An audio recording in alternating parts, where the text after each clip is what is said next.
where every unsolved mystery holds secrets longing to be revealed. Step into the shadows and discover them with hidden truths. Phoenix, Arizona. A typical day in November 1995. Everything seemed peaceful until the Hansen family realized that that day would never be like any other ordinary day. That was the day 13-year-old Bradley mysteriously disappeared without a trace.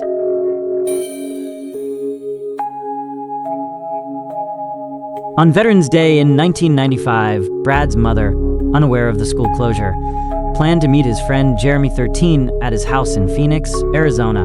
They took advantage of the fact that school was out that day by getting ready just like they were going to school. But instead of going to school, they planned to hang out at Jeremy's house instead of going to school. Brad woke up early and prepared for the day. He borrowed a bike from his neighbor and headed towards his friend Jeremy Bach's house. Taylor, a 12-year-old classmate, also planned to join the boys later in the afternoon at Jeremy's house. Jeremy's stepfather, Daniel Bach, observed Brad and Jeremy in his kitchen on the 10th before heading to work at 7 a.m., believing they would be heading to school shortly after he left the house.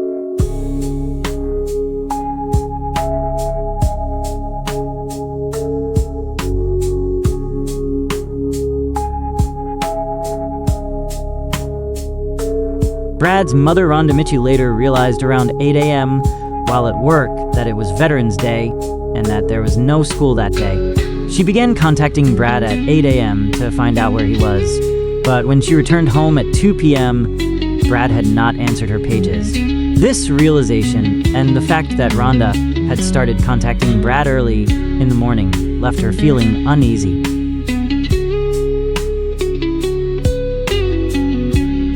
Rhonda contacted neighbors, Brad's classmates, and friends to inquire about his whereabouts. She called Bach's home and Jeremy answered, revealing that Brad had been at Bach's home earlier but had left. Rhonda informed Jeremy that if he sees Brad, she would call the police if he isn't home by 5 p.m. She then informed Daniel Bach, Jeremy's stepfather, that she believed Brad had run away and that he didn't have permission to stay the night. Daniel promised to discuss the situation with Jeremy and call her back. Rhonda drove to Brad's friend's house and Jeremy Bach's house to look for him. Rhonda then continued to look for Brad at other friends' and classmates' houses before returning home to check if he had returned.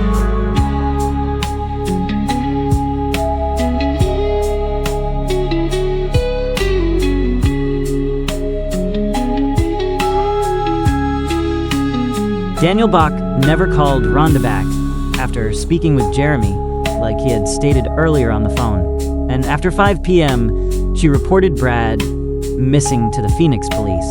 Reports suggest Brad's case was initially classified as a runaway instead of a missing person case, and he did not return home that night.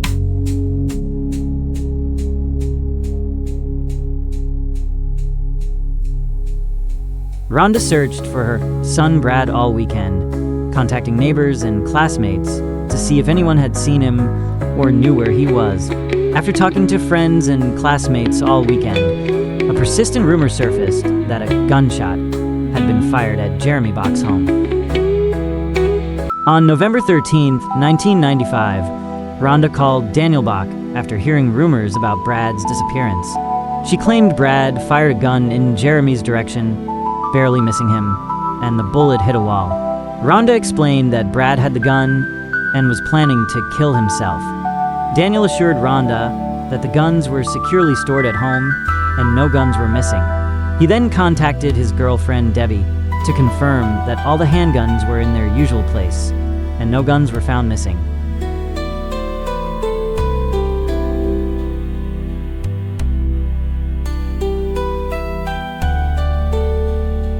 Shortly after Rhonda's call to Daniel, Jeremy called Brad's house and asked to speak with Rhonda. Debbie arranged the call so that Jeremy could explain what had happened that day. Jeremy told Rhonda that Brad had left the house, picked up his backpack, and rode his bike. Rhonda asked Jeremy, who was the last person to confirm seeing Brad that day, and what his mental state was like when he left. Jeremy replied that Brad had said, his life sucked.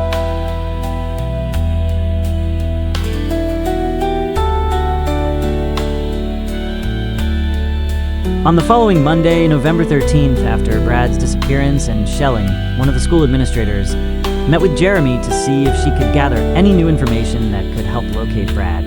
Later in court, Mrs. Schelling would testify that she could not be certain about the exact sequence in which she received all the information that day, as she had met with Jeremy twice and spoken to many other classmates.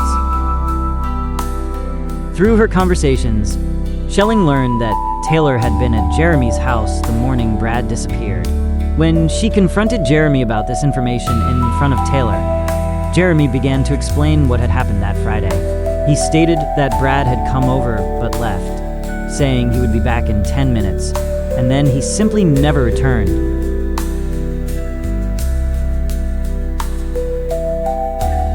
Schelling had also heard rumors about a gun being discharged at the Bach residence that Friday morning. Before speaking with Jeremy again, she pulled Taylor aside and asked what had happened when she arrived at the Bach house that day.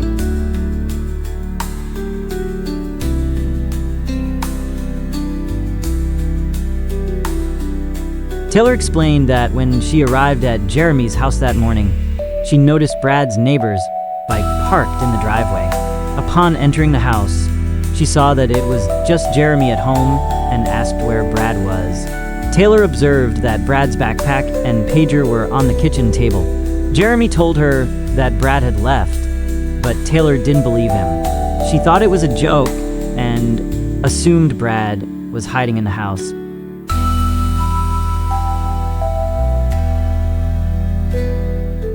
Taylor mentioned that she looked around the house, calling Brad's name, before finally accepting that Brad wasn't there. Jeremy then told her that he and Brad had gotten into a fight while playing a video game. Jeremy said he had called Brad a name, which upset him, leading to a confrontation before Brad decided to leave the house. Taylor told Schelling that she had seen some clothes with blood on them in the washing machine and pointed out that Jeremy's shirt had a hole in it and appeared to have blood stains. When Taylor noticed a blood spot in the kitchen and a small stain on Jeremy's clothes, Jeremy explained that during the argument, Brad had grabbed a bar stool and hit him in the face, which caused the blood on his shirt and the floor. Taylor also saw a hole in the kitchen wall, and Jeremy explained that earlier, he and Brad had been playing with his stepfather's guns. He claimed that Brad had shot at him, missing, and the bullet hit the wall. Schelling then spoke with Jeremy again and confronted him about the rumors concerning a gun and her concerns. Jeremy repeated that he and Brad had argued, and Brad had used the bar stool to hit him before leaving the house. When Schelling asked once more about the possibility of a gun being involved, Jeremy insisted it was just a rumor and firmly stated that no gun had been discharged in his house that day. Schelling contacted Daniel, Jeremy's stepfather, to inform him of rumors that the children had guns on the day Brad went missing. She also mentioned that several students had reported a bullet hole in the wall of their home. Daniel vehemently denied these allegations, saying that no guns were involved and there were no bullet holes. By mid-November, there was still no trace of Brad. There had been no phone calls, no updates from the police, and no sightings from his classmates. It seemed as if Brad had not simply run away. It was as if he had vanished without a trace. After so long, it seemed unlikely that Brad could have survived without help if he had indeed run away. In mid-November, during a lesson on Edgar Allan Poe's The Fall of the House of Usher, Jeremy raised his hand and asked his teacher how long it would take for a person who had been shot to die of blood loss. As the days turned into weeks, on December 5th, Phoenix police decided to interview the last person who had spoken to and seen Brad that day. Officer Lissandro and Mrs. Schelling arranged an interview with Jeremy at the high school they both attended. Schelling spoke with Jeremy about the events of that day, as well as with Taylor, another student who had visited Jeremy's home later that afternoon. Officer Lissandro did not suspect any crime at the time. The purpose of the interview was to gather information that might help understand where Brad might have gone. During the interview, Jeremy explained that he and Brad had gotten into an argument that morning. He claimed that Brad threw a butter knife at him and hit him before deciding to leave for 10 minutes, but never came back.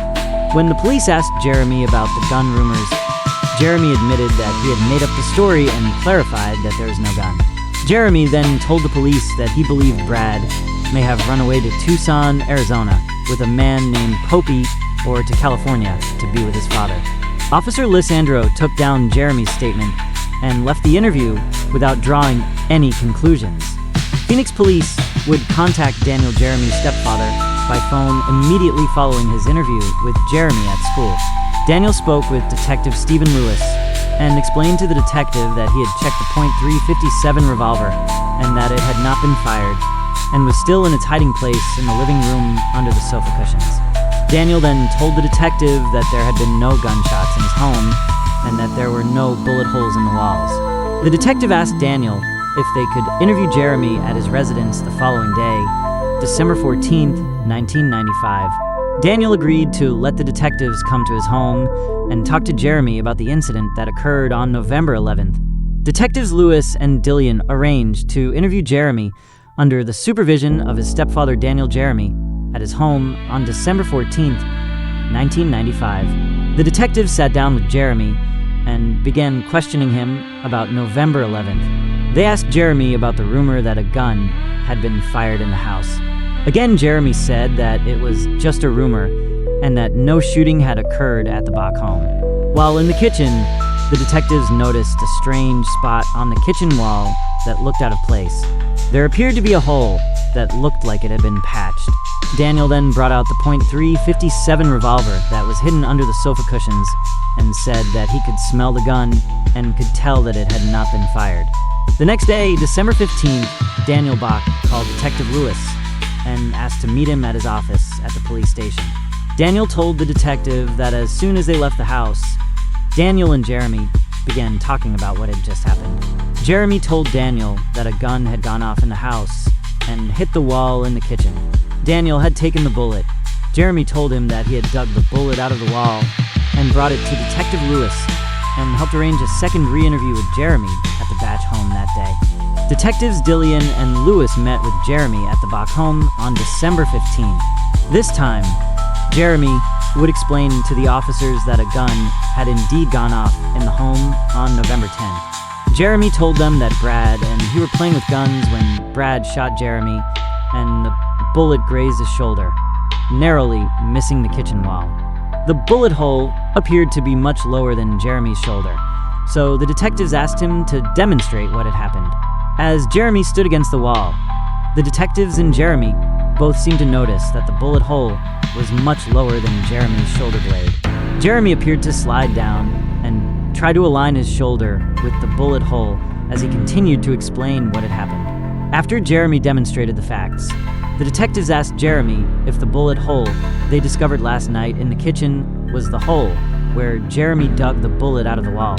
Jeremy said that it was, and that he had given the bullet to his stepfather Daniel on the 14th after the detectives had left the house. At this point, the detectives decided to take a break, and after the interrogation, and while Jeremy was alone with Detective Dillion, Jeremy is said to have leaned over and said, "You really think I did it, don't you?" Detective Dillion responded to Jeremy that they were worried because Jeremy had lied to them in previous interviews and that at this point they didn't know what to think. Jeremy is said to have said, "If I shoot him, it will ruin my whole life forever." The detectives still didn't have enough evidence that day to arrest Jeremy. At this point, they suspected that something bad had happened here, but they didn't have enough evidence to pursue an arrest at that time. After interviewing Jeremy on December 15th, Detectives Dillion and Lewis knew there was more going on than a kid just getting up and deciding to run away. Something about Brad's story didn't add up. So on January 9th, 1996, detectives confiscated the trash from the Bach's house and had it tested based on hunch. There was no solid information about what led the detectives to the trash can. they were on the right track. While the trash can was being tested for forensic evidence and DNA, Detective Dillion himself opened the lid and stated that it smelled very, very strongly of bleach. However, Dillion also noted that when the lid was closed, there was no odor. There was a dark brown substance at the bottom of the trash can that was tested, as well as what appeared to be blood on the outside of the trash can. The blood evidence was then compared to a blood test of Brad's mother, Rhonda, and the results were consistent with Rhonda's blood and the blood they found on the outside of the trash can. There was some time between the blood test and the formal charges against Dillion and Lewis. On February 15, 1996, Detective Lewis and Dillion discovered that Jeremy was no longer living with the Bach family in Phoenix. Jeremy and his mother had moved to Las Vegas. There was no documentation as to why Jeremy's mother decided to move to Vegas. After contacting the Las Vegas Police Department, they were able to get Jeremy a physical evidence warrant to take blood and other forensic evidence from Jeremy. February 16, 1996 would be a busy day in both Phoenix and across the state in Vegas, as the pieces of the puzzle began to come together, quickly pointing to Jeremy for investigators in both states. In Phoenix that day, the police department served a search warrant on Bach's home, and the residence was searched. During the search, crews recovered from Bach's home a loaded .357 Magnum revolver, a kitchen chair, tile backsplash, and wallboard from the kitchen where the whole tailor and the officers had noticed months earlier. A further search of the residence found a .38 semi-automatic pistol magazine and holster. In Vegas, that same day, Jeremy's mother called the Vegas Police Department and was directed to Detective Hatch. Jeremy's mother said that Jeremy wanted to talk to the detective about what happened to Brad that day in November. Detective Hatch met Jeremy and his mother at their home and brought them both back to the police station, where Hatch was able to begin interviewing Jeremy. This is a taped interview that will be played to the jury at trial. Brad told Hatch that on November 10, 1995, Brad came to his house that morning because they had planned to hang out because their parents did not know that they did not have school that day. Jeremy told the detective that it was true that on that day, Brad and he played with Mr. Bach's guns. Jeremy told them that while they were playing with the loaded guns, something hit his hand and he accidentally pulled the trigger and Brad died. Jeremy went on to explain that after Brad was shot, Jeremy cleaned up the blood and put Brad's body in the family's trash. He then went into the house, dug the bullet out of the wall, and threw it in the trash. Jeremy denied that there was an argument that caused the incident. Detective Hatch called the Phoenix Police Department and informed them of the interview they had just conducted with Jeremy and his mother. For unknown reasons, that evening on the 16th, at some point, Jeremy called a friend, Phoenix's mother, Erica Stehel, and told her that he was in trouble with the Phoenix police because of the whole Brad thing. He told Erica that he was going to be charged with involuntary manslaughter. Jeremy told Erica the same story, that he and Brad were playing with a gun and the trigger accidentally went off. On February 17th, Jeremy was extradited to Phoenix and met with Detective Lewis, who interviewed him again about what happened that day when Brad was killed. This interview was also recorded and played for the jury at trial. Jeremy's story was consistent from the beginning with the same story that he and Brad had played with guns that morning. However, this time Jeremy claimed that Brad and he had pointed the guns at each other and pulled the trigger, but that the gun was empty at that time. Jeremy said that as he was about to reload the .357 Magnum to store it under the seat cushion, he held the gun low on his hip with the barrel facing down. Jeremy said something hit his hand as he was reloading and caused him to accidentally pull the trigger, causing the gun to misfire. Jeremy claims that his back was to Brad at the time and that the gun was upside down when it was fired. If the bullet was bent or something, is what Jeremy says before starting the next sentence. Jeremy says that was when Brad was shot in the chest. Jeremy says that the gun was not loaded and he doesn't even know how to pull them out like that. Jeremy also says that his hand was not on the trigger, but on the trigger at the time the gun went off. Jeremy told detectives that he dug the bullet out of the wall while Taylor was there, and told her it was from when Brad fired the gun at him in the kitchen before running away. Jeremy explained that the bullet hit Brad in the chest, causing him to fall back against the wall. The bullet passed through Brad's small body and lodged in the kitchen wall. At that point, Jeremy said Brad fell to the floor, lying on his side, eyes open, chest heaving, and foam coming from his mouth. Jeremy said he believed that small pieces of his heart fell out of his chest as it heaved. Jeremy explained that at first he thought Brad was joking, but then he realized, "Oh my God, I killed him." Jeremy told the detective that he tried to help Brad sit up, and he kept falling down, and Brad was speechless the whole time. Eventually, Jeremy leaned Brad against the kitchen wall, lifted his shirt, and wiped the blood off Brad's stomach with a rag. Jeremy then turned on some music and started collecting the cigarettes they had smoked, cleaning up the ashes and throwing them in the trash along with the spent shell casings. At this point, Jeremy is said to have called his stepfather about the shooting, but he said he changed his mind because he thought it would be too stressful. Jeremy also considered calling a friend who had a truck and asking him to help bury Brad, but then decided he couldn't do that because then the friend would know he had killed Brad and he would call the police and Jeremy would get in trouble. Jeremy didn't think to get any help for Brad because he had died in the kitchen that day. Jeremy left his body there for about an hour and a half while he thought about what to do next. At some point, Brad rolled over, closed his eyes, and appeared to no longer be breathing. At this point, Jeremy decided to pick Brad up and put him in the trash. Jeremy said he almost folded him over so that his feet were almost sticking out of the trash. He said he left the lid open in case Brad wanted to get up and leave. An hour later, Jeremy came back outside and saw that Brad hadn't left yet, so he closed the lid. Jeremy then went into the house and began cleaning up the scene, which took about 2 hours. He cleaned the blood off the walls and scrubbed the blood off the grout in the kitchen. He washed and changed his clothes and made a note to throw Brad's backpack in the trash. Taylor arrived just after Jeremy finished cleaning, which is why Brad's bike was still in the driveway when Taylor entered the house and Brad's backpack was still on the kitchen table. Jeremy even told the detective that the following Tuesday was trash day and he forgot to take the trash out to the curb that day. So Brad sat in the family's trash for another week before being picked up and taken to the landfill. The Phoenix police charged Jeremy with Brad's murder, and the prosecution sought second-degree murder charges, and Jeremy would be tried as an adult. Jeremy was the first person under the age of 18 in Arizona to be tried as an adult, and there were many factors in the case that led them to decide to pursue second-degree charges. But two stood out to the jury and the prosecution the most, and that was a firearms expert who testified that the force required to pull the trigger could not have been a simple bump, but a deliberate pull. Second and most damning to Jeremy's character was the lengths he went to conceal what happened and let his friends suffer instead of seeking medical attention that could have saved Brad's life.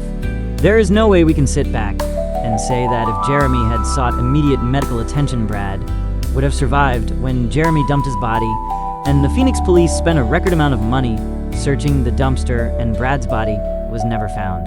We cannot determine Brad's chances of survival without his body, but we can show the lack of concern for the victim and see Jeremy react by defending himself. There were many opportunities for Jeremy to come forward and tell the truth. Instead, he lied over and over again, his story changing depending on who he was talking to, and all the while Brad's family searched for months, hoping they would find Brad safe, and Jeremy would know the full story of what happened that day. I found some articles that said Brad's parents also sued Jeremy's parents for improper storage of a handgun and possibly helping Jeremy dispose of Brad's body. I don't know the outcome of that case. Jeremy was sentenced to 22 years in Arizona in January 1998, and his release date is listed as December 1st, 2021. Phoenix police spent nearly $100,000 to fund a 2-month search of the Butterfield Station Landfill for Brad's remains. To this day, Brad's body has never been found. After the truth was revealed, Jeremy was sentenced to 22 years in prison in Arizona in January 1998. His release from prison in December 2021 was an end to a long legal battle, but the damage and pain he caused Brad's family remains. Although Jeremy has been convicted and served a sentence, Brad's family and the community have yet to come to terms with what happened. The cost of his poor choices continues to weigh heavily on all involved. Thank you for joining us today. If you enjoyed this story and want to dive deeper into more intriguing mysteries, be sure to subscribe to Hidden Truths and hit the notification bell so you never miss an update.